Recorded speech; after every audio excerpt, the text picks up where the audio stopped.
For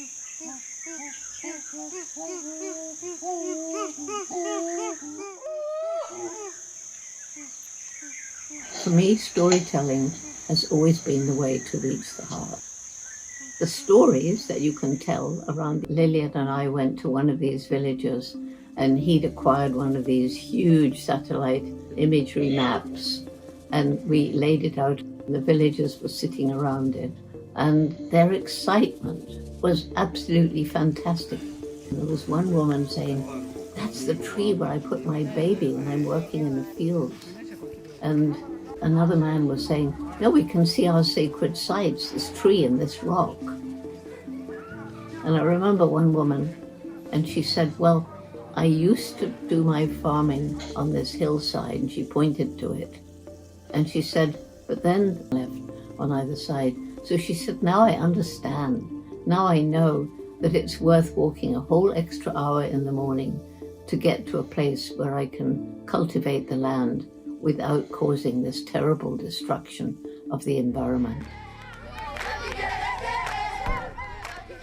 Takale gives me hope. The way it gives me hope is it is changing lives.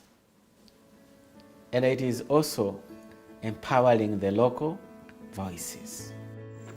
You find there are people, they call themselves like forest guardians, friends of forest. There are people who are becoming, tree planting groups.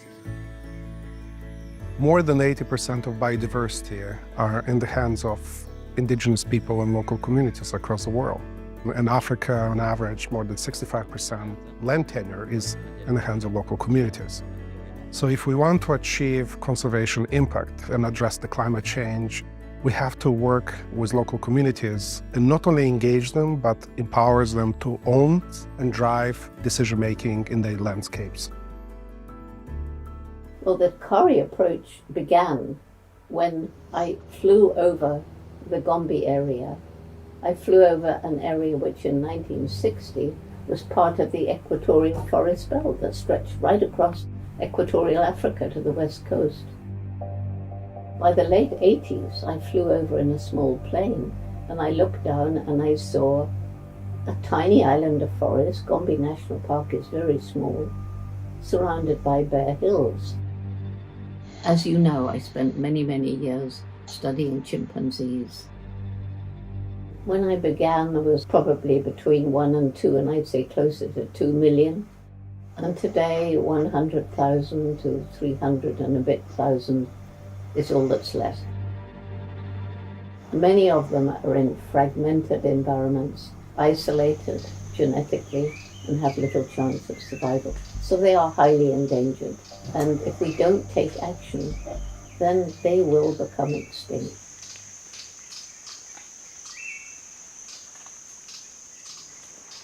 The NASA satellite data helped us understand what does it mean to be a chimp.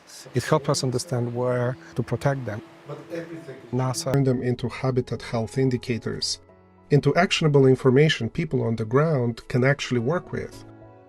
And the conditions of the forest can change quite rapidly due to illegal logging, mining, or any other threats. So this information is updated in near real time, so that conservation decision makers can see the individual threats affecting chimpanzee habitats from village to national scales and across the entire chimpanzee range in Africa.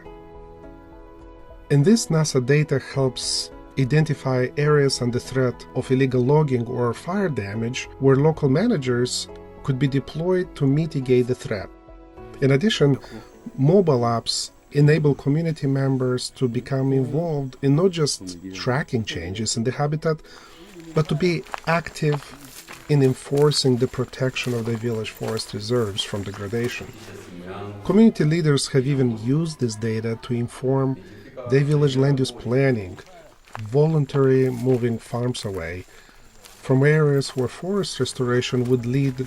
Along with the images, make something